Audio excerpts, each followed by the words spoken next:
Au sommaire de ce journal, guerre Israël-Hamas devant les Nations Unies, Bassirou Diomaye Faye réitère la position du Sénégal et appelle à un cessez-le-feu. Hommage à Amadou Mahtar Mbow, Ousmane Sonko souligne qu'il doit être donné en référence au Sénégal à la jeunesse pour le don de soi. C'était tout pour les sommaires. Bonsoir et bienvenue sur la télévision Tamashek, la culture au cœur de l'Afrique.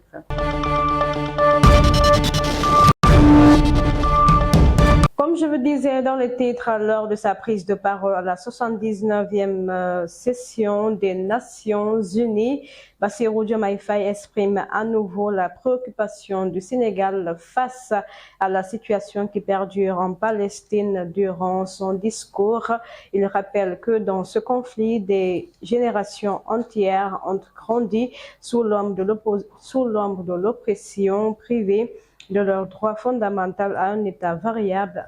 Par ailleurs, le président du Sénégal réitère le soutien du Sénégal. À nouveau, la préoccupation du Sénégal face à la situation tragique qui perdure en Palestine. Des générations entières y ont grandi sous l'ombre de l'oppression, privées de leurs droits fondamentaux à un État viable. Le Sénégal, en tant que président du Comité pour l'exercice des droits inaliénables du peuple palestinien, appelle à un cessez-le-feu immédiat et durable. Nous réitérons notre soutien à la solution des deux États, avec Jérusalem-Est comme capitale de la Palestine, conformément aux résolutions pertinentes des Nations Unies. Cette guerre qui n'épargne ni femmes, ni enfants, ni infrastructures vitales est une plaie ouverte sur la conscience internationale. Il est impératif que le droit international humanitaire soit rétabli dans toutes les zones de conflit et que les Nations Unies jouent pleinement leur rôle de médiateur et de garant de la paix. Mesdames et messieurs, pour rendre hommage à Amadou Mahtar Mbow, le Premier ministre Ousmane Sonko a conduit une délégation gouvernementale pour délivrer le message du président de la République à la famille du défunt. Selon lui, Amadou Mahtar Mbow était un précurseur. Sa disparition est une perte pour le Sénégal et pour l'Afrique. Organisation ma ñëw teewal ko fi te su ko Yàlla fekke woon su Yàlla defoon mu fekk ko Dakar moom mooy ñëw teewal boppam te bu soobee Yàlla bu jógee ci mission am dina ñëw ca kër ga andi njaalam en tant que président de la République incha allah teew fi ci turu gouvernement bi ma jiite ndax Ahmadou Mahtar Mbow nitu gouvernement la ndax nekkoon na ministre kon xam na gouvernement xam na état teewee fi it ci turu acteur politique bi ma doon Yàlla boole maag moom ci li ñu tuddee assise nationale ma amoon ci cër bu njëkk en tant que syndicaliste waaye dellu si waat fekk ko biir këram Point E pour signer waat charte boobu en tant que président de parti politique waaye teew fii en tant que jullit ndax jàngal nañ ni bokk na ci li jullit amal moroomu jullitam ci àq mooy bu fi jógee nga fekke fu ñu koy defaree fu ñu koy jullee ak gunge ko kon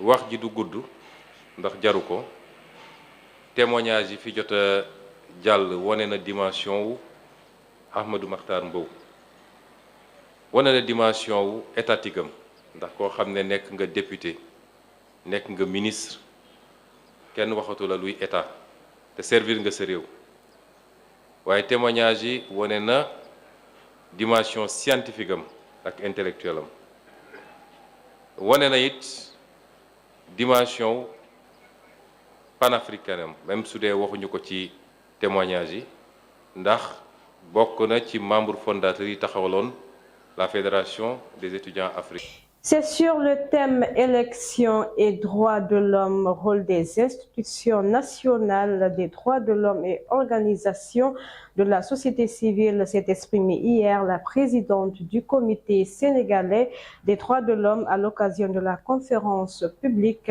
Au cours de cette rencontre, Amsatou Sow Sidibé appelle les acteurs politiques à respecter les lois et règlements pour une meilleure préservation des droits de l'homme. Constitution. Que dit le droit international? Il dit que l'État est responsable de la réalisation de tous les droits, y compris les droits civils et les droits politiques. On est en matière électorale, il y a des principes, il y a des règles que l'État doit respecter. Nous, ce que nous pouvons en tant que INDH, qui sommes l'interface avec l'État, ce qu'on peut lui demander, c'est de respecter et de faire respecter les principes, les règles, que ce soit les règles internationales, nationales, et dans les règles nationales, les lois et les règlements. Quand c'est fait, eh bien, les bases d'une élection pacifique sont posées. Quand chacun connaît les règles du jeu et les respecte, eh bien, nous ne pouvons pas échapper à la pacification. Or, nous, ce qui nous préoccupe le plus, c'est que le Sénégal ne souffre pas d'élections. Au contraire, que les élections soient un argument pour faire avancer le pays. C'est tout ce qu'on peut faire en tant qu'INDH à ce niveau-là. Rappeler à l'État qu'il a pris des engagements, nous lui demandons de les respecter et nous demandons aussi à tout un chacun de respecter ses propres engagements. Ces engagements sont posés par les lois et les règlements. Nous demandons aux partis politiques de connaître ces règles, de les appliquer. Nous demandons à tout le monde de refuser la violence. Nous demandons à tout le monde, y compris et surtout les partis politiques, de refuser la fraude. C'est ça. Et nous demandons à tous Sénégalais. Ce mercredi, les partisans de Lat Diop ont organisé une conférence de presse à Guédiawaye pour dénoncer ce qu'ils considèrent comme arrestation arbitraire. Ces derniers ont tenu à alerter l'opinion publique sur la situation injuste que subit, selon eux, l'ancien ministre des Sports et ex-directeur général de la Loterie nationale sénégalaise. Lat Diop a rappelé que l'ancien DG de l'ONAS est soupçonné d'avoir perçu une somme de 5 milliards de francs CFA à travers la plateforme OneXBet de Paris en ligne. Merci beaucoup. Mesdames et messieurs de la presse, chers compatriotes, nous sommes ici aujourd'hui pour alerter l'opinion nationale et internationale sur une situation préoccupante et profondément injuste que subit M. Lat Diop, ancien ministre des Sports, est actuellement en détention arbitraire. Depuis samedi dernier, il est placé en garde à vue après s'être présenté volontairement à une convocation de la division des investigations criminelles. Cela fait après 96 heures que M. Lat Diop est privé de sa liberté. Sur une base, est privé de sa liberté sur la base d'une plainte déposée par Mohamed Dieng, directeur général de OneXBet au Sénégal, l'accusant d'avoir reçu une somme de 5 milliards de francs CFA ou plus, somme prétendument non justifiée. Les accusations portées contre lui, notamment de détournement de deniers publics, de blanchiment de capitaux, sont selon nous non fondées et révèlent d'un acharnement personnel visant à salir l'image d'un homme intègre, dévoué au service de la nation.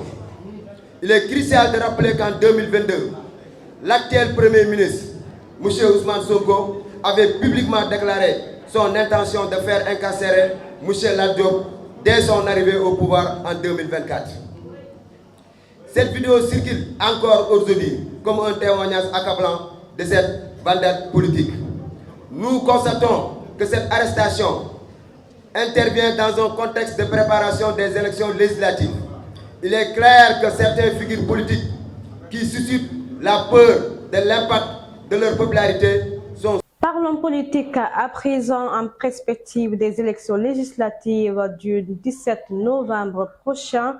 Une nouvelle force politique est née. Il s'agit de la coalition Takku Wallu Sénégal. Cette coalition portée par des responsables politiques tels que Pape Diop de Bokk Gis Gis, Abdoulaye Seydou Sow, entre autres, a pour objectif la restauration de la gouvernance, loin de l'amateurisme, mais aussi la préservation des acquis démocratiques. Militantes et militants des partis composant la coalition Takku Wallu Sénégal, en vous remerciant pour votre forte présence, qui est un signal très fort, je voudrais, au nom des leaders de la coalition, vous faire lecture de l'appel que notre coalition lance à l'endroit de nos compatriotes d'ici et de la diaspora. Appel aux Sénégalais. Debout pour sauver le Sénégal. Takku Wallu Sénégal.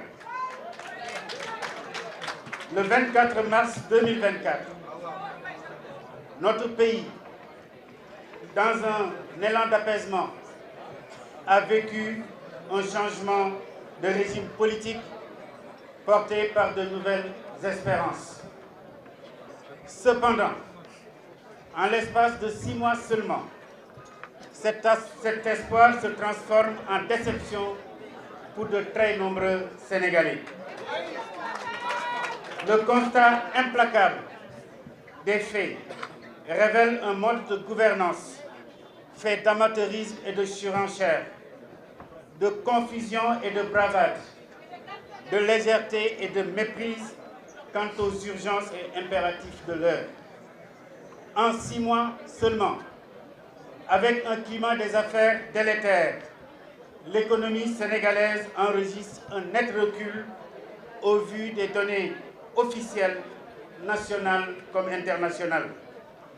Les principaux secteurs de notre vie économique sont plongés dans le marasme, dans la faillite, du fait de mesures gouvernementales caractérisées par leur politisation excessive. Des centaines de travailleurs du secteur public et parapublic, y compris des titulaires de contrats à durée indéterminée, sont licenciés en raison de soupçons d'adversité politique.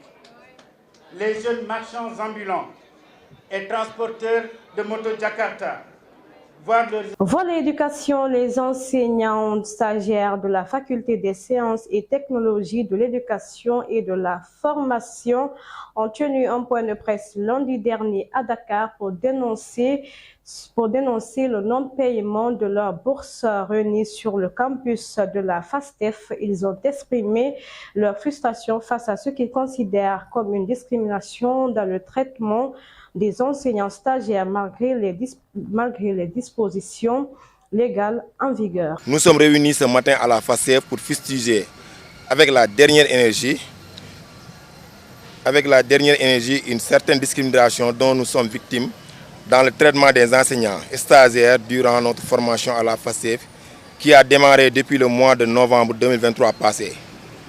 Pour accompagner les veillants soldats du savoir que nous sommes dans cette formation à distance qui fut présentielle, l'État du Sénégal, en vertu de l'article 23 du statut général de la loi numéro 71 mars 1971, selon lequel les facilités de formation professionnelle et accès au corps hiérarchiquement supérieur pourront être assurés à tous les fonctionnaires ayant les aptitudes nécessaires.